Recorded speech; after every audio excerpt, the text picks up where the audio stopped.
President Schenk, members of the Board of Trustees, members of the faculty, and my fellow students, thank you for this honor.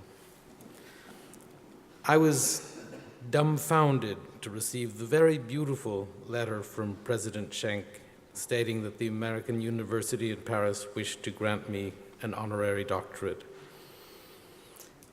I must be very honest, I was not a particularly good student while at ACP, and therefore to be so honored by this most respected academic institution is a little embarrassing.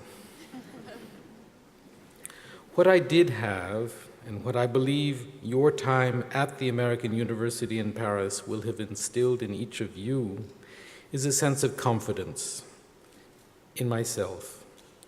And I'm not speaking of arrogance, I'm speaking of a belief in one's own inner voice, a confidence to follow one's path through thick or thin, and to deal with the obstacles that present themselves along the way. I don't quite know how I arrived where I am.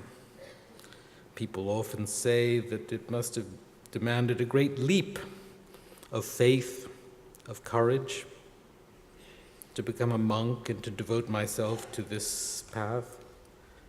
But there was no leap.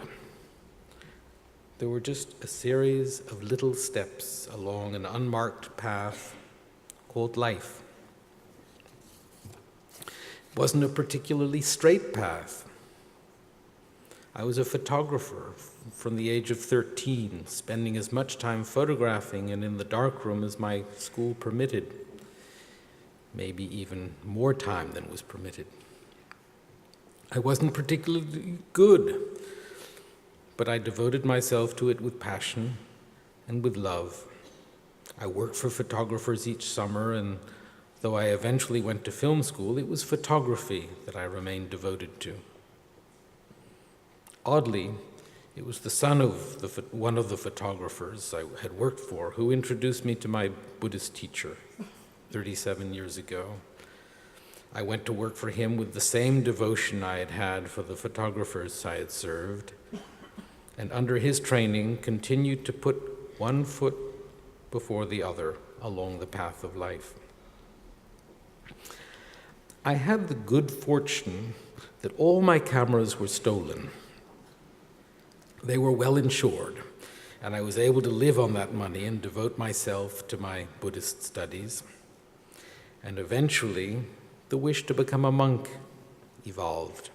At first, it was a dream, a distant aspiration. However, by continuing to take my little steps on a path that continued to undulate, in time, I was deemed ready to take the vows of a novice and then a fully ordained Buddhist monk or bhikshu. I lived in a monastery in a Tibetan refugee settlement in the south of India, where I studied for 14 years before sitting for my Geshe examination. The Geshe is equivalent to maybe a doctorate of philosophy. I'm not a particularly good scholar, and I'm not a top-ranking Geshe. I simply took one step after another. It's the confidence and the determination to keep taking one step after another along the path of life that has led me to where I am. And where I am, where am I? Somewhere along my path with a long way to go. All I can do is continue step by step.